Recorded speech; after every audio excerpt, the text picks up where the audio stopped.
Efek rumah kaca kian dan terus menjadi masalah dan polemik sampai saat ini. Bahkan akhir-akhir ini menjadi permasalahan karena menjadi penyebab dari pemanasan global yang kian masif. Kami sebagai akademisi dan masyarakat tertarik untuk membahas hal ini. Efek rumah kaca adalah fenomena alam yang alami dan penting bagi kelangsungan hidup di bumi.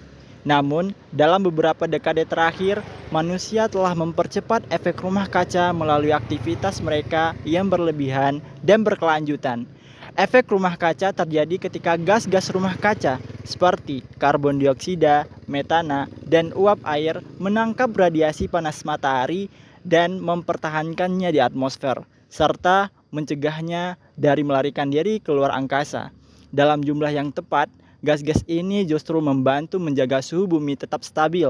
Tetapi ketika jumlahnya terlalu banyak, suhu bumi menjadi terlalu panas. Nah, penyebab utama efek rumah kaca adalah aktivitas manusia, seperti pembakaran bahan bakar fosil untuk menghasilkan listrik dan menggerakkan kendaraan, serta aktivitas deforestasi, yaitu penebangan hutan. Pembakaran bahan bakar fosil akan menghasilkan karbon dioksida yang merupakan gas rumah kaca yang utama, sedangkan deforestasi mengurangi kemampuan hutan untuk menyerap karbon dioksida dari udara.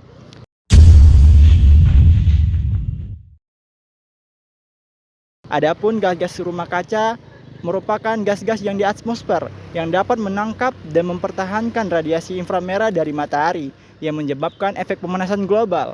Nah, menurut laporan Badan Meteorologi Dunia, terdapat 5 gas rumah kaca yang paling utama, yang terdiri dari karbon dioksida, metana, oksigen nitrogen, hidrofluorokarbon, dan perfluorokarbon.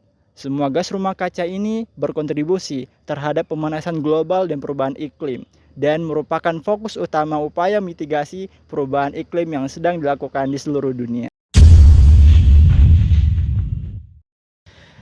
Seperti yang dijelaskan oleh teman saya sebelumnya, bila dibiarkan, maka akan menyebabkan gas metana yang menghasilkan karbon dioksida. Akibatnya, sinar matahari yang masuk ke bumi akan dipantulkan kembali ke bumi dan membuat suhu di permukaan semakin panas. Akhirnya kondisi tersebut pun merugikan kehidupan manusia. Nah, ada beberapa dampak yang terjadi ketika efek rumah kaca menyebabkan pemanasan global, yakni meningkatkan suhu udara di bumi menjadi lebih panas. Kemudian terjadinya perubahan iklim dengan peningkatan uap air sehingga curah hujan meningkat. Lalu, mencairnya es di kutub dan permukaan air di banyak wilayah mengalami kenaikan. Dengan adanya kenaikan air, beberapa wilayah akan mengalami bencana seperti banjir, erosi, hilangnya daratan, dan masuknya air laut ke wilayah air tawar. Selain itu juga, dampak efek rumah kaca di lautan bisa merusak habitat hewan laut. Pasalnya, suhu air laut meningkat dan merusak terumbu karang dan habitat ikan. Efek rumah kaca memiliki beberapa manfaat bagi kehidupan di bumi. Salah satunya adalah mengatur suhu di permukaan bumi sehingga membuatnya menjadi tempat yang layak dihuni oleh makhluk hidup. Tanpa efek rumah kaca, suhu di permukaan bumi akan sangat rendah sehingga kehidupan di bumi yang kita kenal saat ini mungkin tidak ada. Efek rumah kaca juga membantu mempertahankan kelembapan udara di bumi yang penting untuk pertumbuhan tanaman dan kehidupan hewan. Selain itu, efek rumah kaca juga berperan dalam mempertahankan kualitas udara di bumi karena gas-gas yang terperangkap dalam atmosfer mengurangi jumlah radiasi ultraviolet berbahaya yang masuk ke bumi. Namun, kelebihan efek rumah kaca yang berlebihan dapat menyebabkan dampak negatif bagi kehidupan di bumi seperti perubahan iklim yang ekstrim, kenaikan permukaan air laut, dan peningkatan frekuensi bencana alam. Ada beberapa upaya yang dapat dilakukan untuk mengurangi efek rumah kaca dan mengurangi dampak perubahan iklim yang mungkin terjadi. Beberapa upaya tersebut adalah mengurangi emisi gas rumah kaca seperti karbon dioksida, metana, dan gas lainnya dengan cara menggunakan sumber energi yang ramah lingkungan dan mengurangi penggunaan bahan bakar fosil.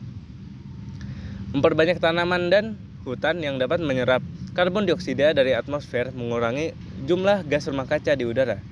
menghemat energi dan meminimalisir limbah yang dihasilkan dengan cara mengurangi penggunaan air dan listrik, rumah, dan tempat kerja. Lalu mengurangi limbah plastik dengan cara mengurangi penggunaan sampah plastik sekali pakai dan menggantinya dengan bahan yang dapat didaur ulang.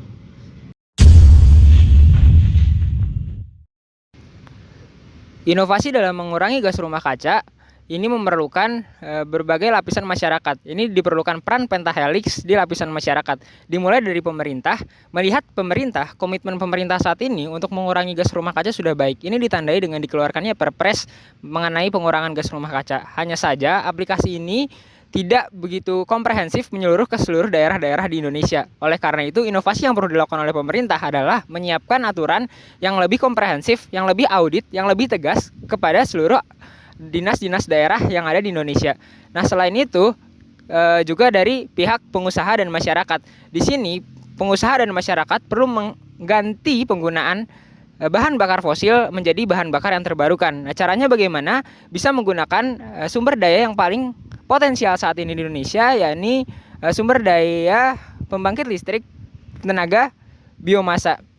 Di sini kita bisa menggunakan bahan bakar fosil digantikan dengan bahan bakar menggunakan listrik. Dari sini tenaga listrik bisa didapatkan dari biomasa. Dan inovasi yang dilakukan terhadap reaktor biomasa dapat mengaplikasikan berbagai macam filter kepada reaktor biomasa sehingga emisi yang dikeluarkan oleh reaktor biomasa pun menjadi sedikit.